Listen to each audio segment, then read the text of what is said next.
जनहित संदेश के रंजीत झा को सम्मानित करते हुए बजरंग दल के जिला संयोजक राजीव प्रकाश मधुकर जी।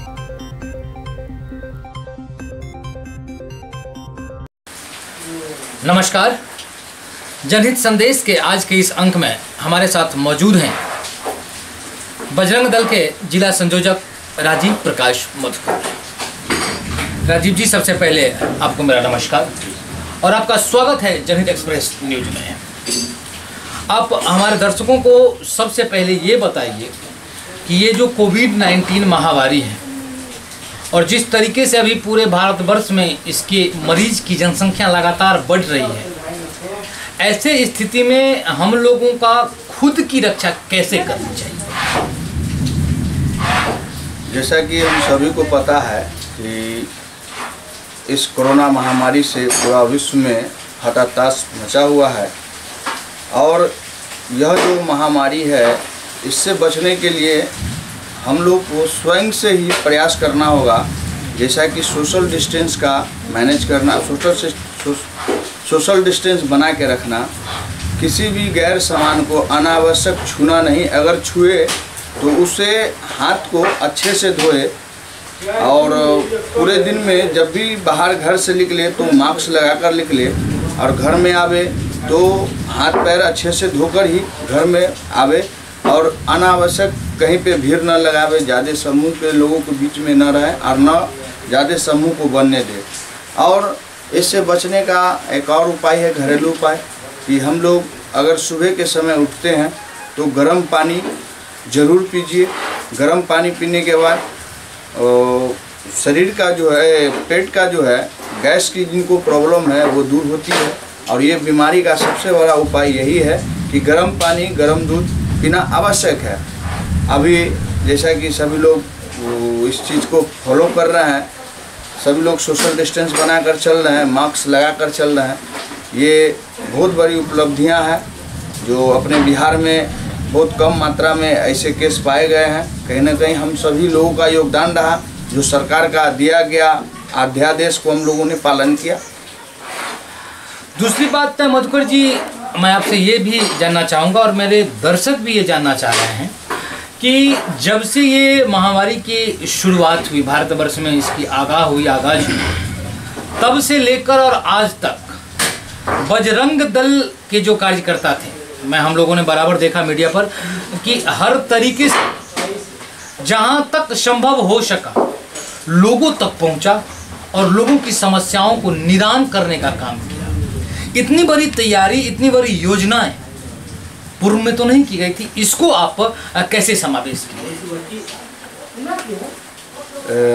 जैसा कि अब हम सभी लोग देखें, इस कोविड-19 के समय पूरे देश में इसका महामारी फैला हुआ था और लोग भूखमरी बहुत ज़्यादा होने लगी थी। स्थितियाँ उस टाइप की हो गई जिसमें बजरंग दल के केवल दरभंगा जिला में नहीं, पूरे विश्व में विश्व हिंदू परिषद और बजरंग दल के कार्यकर्ताओं ने पूरे युद्ध स्तर पर, इसे युद्ध स्तर बोला जाएगा क्योंकि यह कोविड-19 जो महामारी थी, ये जानलेवा बीमारी थी और इससे सभी लोगों को कहीं ना कहीं डर था। लेकिन उस डर को आगे जीत बोला जाता है। हम लोग एक कोको कोला का प्रचार आता है, डर की आगे जीत है। तो शायद बजरंग दल के कार्यकर्ता इस डर के आगे बढ़कर अपनी जीत हासिल की है और अपने देश और समाज की रक्षा की है। इसमें हम लोग का उद्देश्य ही है सेवा, सुरक्षा और संस्कार। हमारे बजरंग दल का मुख्य उद्देश्य है सेवा, सुरक्षा और संस्कार। तो हम लोग अपने उद्देश्य का पालन किया। हम लोगों को जो संस्कार दिया जाता है संगठन के अंदर कि हमारे देश के ऊपर जो संकट आए, समाज के ऊपर जो संकट आए, धर्म के ऊपर जो संकट आए, तो हमें किस तरीक़ा से कार्य करना होगा। और रही बात, मैं प्रेस मीडिया के माध्यम से बताना चाहूँगा अपने सभी दर्शकों को कि कोई भी चीज़ का तैयारी या एकाएक कोई भी चीज़ का तैयारी में थोड़ा सा अंतर होता है। तो आप एक चीज़ जानते हैं कि हम, आप या कोई भी लोग किसी को समर्पित भाव से सहयोग के लिए उतरते हैं तो ऊपर वाला का निगाह हम लोगों के ऊपर पड़ता है और उनका सहयोग और आशीर्वाद पूरा मिलता है। जिसके कारण हम लोग अपने कार्यों में सफल होते हैं। समाज सेवा के क्षेत्र में, फिर से आपको रक्षा के क्षेत्र में, हर एक सारा हम लोग का व्यवस्थाएं बनी हुए विषय हैं, उस पर हम लोग काम करते हैं। तो हम लोग अपने समाज के बीच में जो बड़े बड़े हमारे दाता लोग हैं अपने समाज के, उससे हम लोगों ने संपर्क किया, उनसे बात रखी उनके बीच में। उनको लगा कि भाई सामाजिक उत्थान का कार्य है और देश में इस तरीके की स्थिति है, इन लोगों को सहयोग करना चाहिए, बढ़कर आगे काम करेंगे। और जब ये लोग काम करेंगे तो हमारा देश और समाज शहर सुरक्षित होगा। तो शायद इस व्यू से भी लोग हम लोगों को सहयोग किए और अच्छे पैमाने पे सहयोग किए, अच्छे तरीके से सहयोग किए। और हम लोगों को सभी लोग जो हम लोगों को आवश्यकता होती थी, हम लोगों की आवश्यकता को जो है वो पूरा किए हमारे समाज के। देखिए मधुकर जी, आपने एक बहुत बड़ी बात कही थी कि विश्व हिंदू परिषद और बजरंग दल के नेतृत्व में बहुत सारे कार्य किए गए हैं।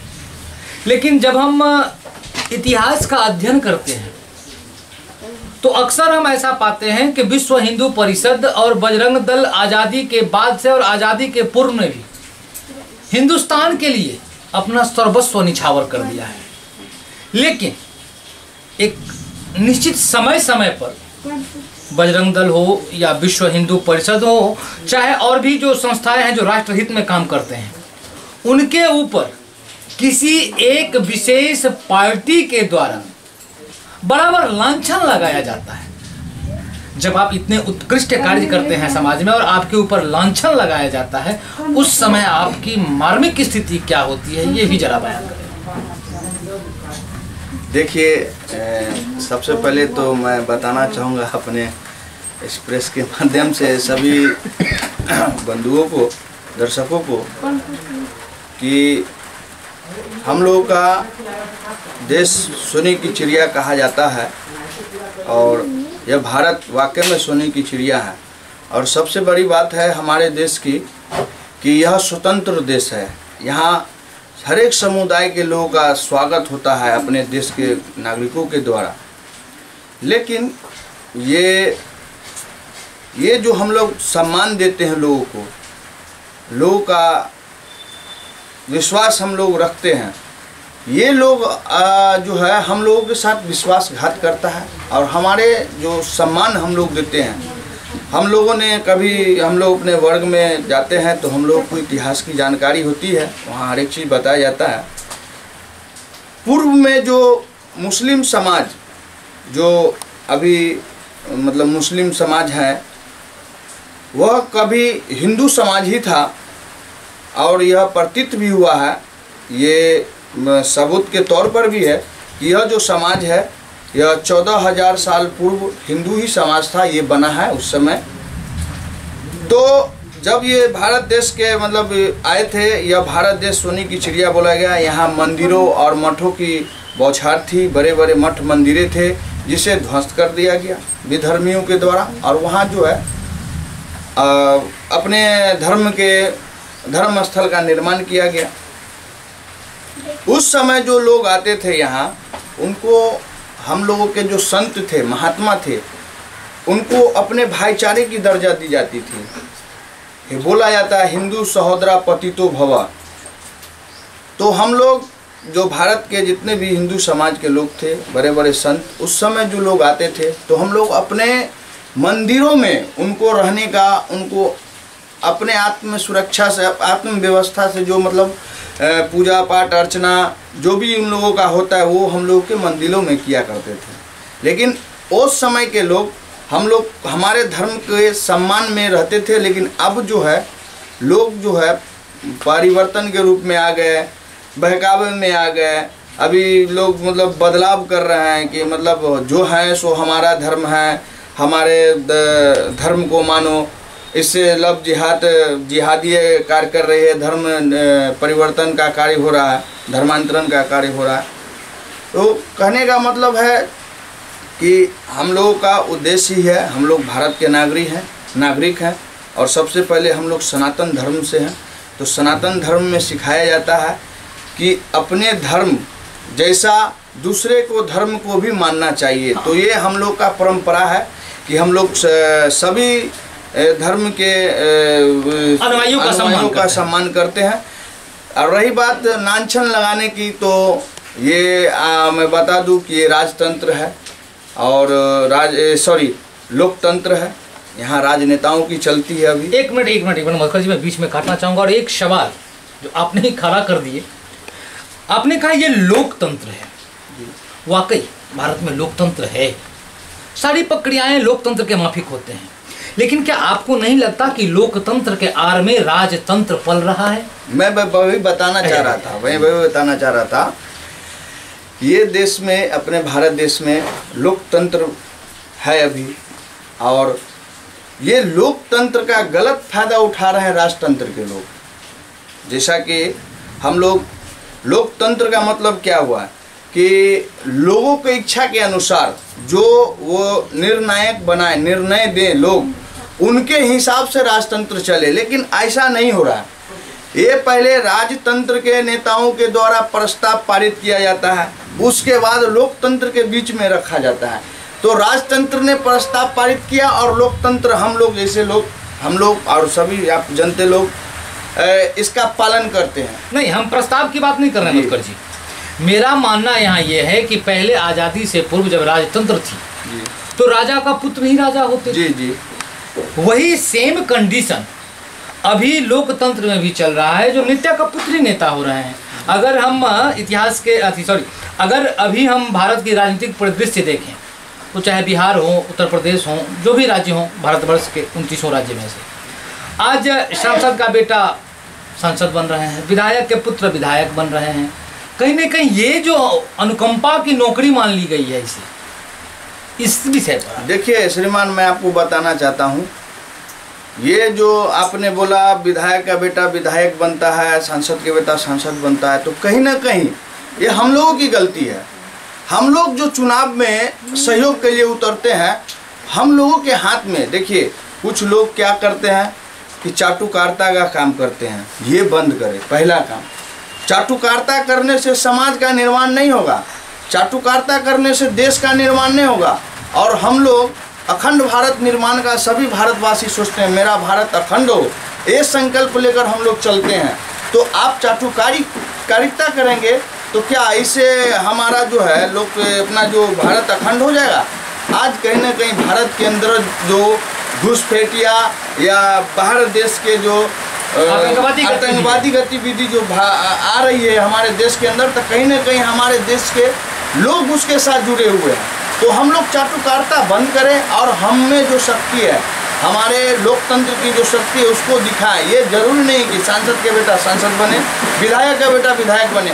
मैं जिसे चुनूंगा जो समाज निर्माण के लिए अच्छे कार्य करता है, जो देश हित में बात करे, जो हिंदू हित का बात करे, धर्म हित का बात करे, हमको उसे आगे लेकर आना चाहिए। जैसा कि मैं बताना चाहूँगा प्रेस के माध्यम से अपने सभी दर्शकों को कि हमारे इस देश का सौभाग्य प्राप्त है जो इस देश को नरेंद्र मोदी जैसे प्रधानमंत्री मिले हैं और इनका जो कार्य रहा, निष्पक्ष रूप से यह काम कर रहे हैं। यह किसी जाति विशेष को लेकर काम नहीं कर रहे हैं, ये सिर्फ अपने देश के हित में काम कर रहे हैं। देश में रहने वाले सब एक समान होते हैं। और मैं काटना चाहूँगा, आपके कहने का मतलब है कि मोदी जी का एक नारा था, सबका साथ सबका विकास सबका साथ, वो धरातल पर नजर आ रहा है। एक और नारा है उनका, भारत की विविधता, ठीक है, नहीं, एक नारा था उनका, देश की विविधता भारत की एकता करके, कुछ ऐसा ही नारा था उनका।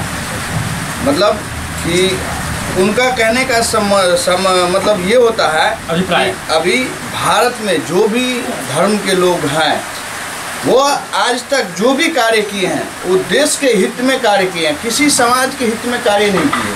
आप जैसा कि कश्मीर में, कश्मीर से धारा 370 हटाए, वहाँ किसको फ़ायदा मिल रहा है? वहाँ किस धर्म के लोग को फ़ायदा मिल रहा है? उसके बाद 35A वो हटाए।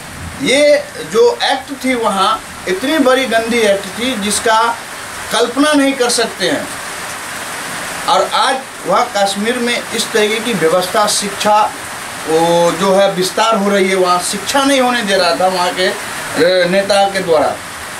आज हमारे देश में जैसे विश्व हिंदू परिषद का अटल प्रयास रहा, संकल्प रहा अयोध्या में राम मंदिर निर्माण का, जो कि पूरा देश बता रहा है। और वहाँ के जितने भी कार्य हुए अभी तक, खनन से लेके खुदाई से लेके पूरा हिस्ट्री बता रहा है कि वहाँ की गतिविधि जो भी हुई हो वो बता रहा है कि वहाँ राम जन्मभूमि है, वहाँ राम जी की जन्म हुई थी। वहाँ बड़े बड़े पूर्व में मंदिर मठ वहाँ बने हुए थे, जो ध्वस्त करके वहाँ किसी नए चीज़ का निर्माण किया गया था। तो आज वो भी नरेंद्र मोदी जी ने अच्छे निर्णय लेकर वहाँ इतनी अच्छी व्यवस्था बनी, देश के अंदर इतनी अच्छी व्यवस्था बनी, जो लोग एकदम किसी प्रकार की मतलब तानाशाही तनाव नहीं हुआ, मतभेद नहीं हुआ। और वहाँ जो है मंदिर निर्माण हो गई, हर धारा 370 हट गया। लोग बोलते थे बाप रे ये हो जाएगा वो जाएगा। तो कहने का मतलब आज नरेंद्र मोदी जी हमारे सौभाग्य से इस देश को मिला है। तो हम उन सभी नेताओं से कहना चाहूँगा, और अपने सबसे पहले मैं अपने देश के और जिला के नागरिकों को कहना चाहूँगा कि आपके अंदर वो शक्ति है कि आप किसी अच्छे कर्मठ और मेहनत करने वाले नेताओं को खड़ा कर सकते हैं, जैसा नरेंद्र मोदी जी हैं। उसी टाइप से जो आपके समाज में बहुत सारे लोग हैं, समाज सेवा कर रहे हैं, समाज के भाव से समर्पित हैं, अपना जीवन त्याग कर दिए हुए हैं, जिंदगी मतलब समाज को दिए हुए हैं।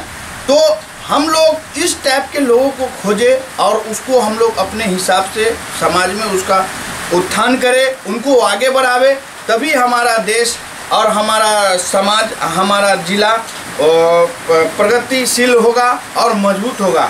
अन्यथा हम लोग अगर चाटुकारिता करते रहेंगे तो हम लोग एक दिन ऐसा होगा जैसे कि मुगल आया, अंग्रेज आया और शासन किया, तो हम लोग इसी शासन के पारितकारिता होते चले जाएंगे और हम लोग का कभी उत्थान नहीं होगा। देखिए, हमारे दर्शकों को आपने बहुत सारे बातें कही राजीव जी, इसके लिए आपको कोटि कोटि धन्यवाद।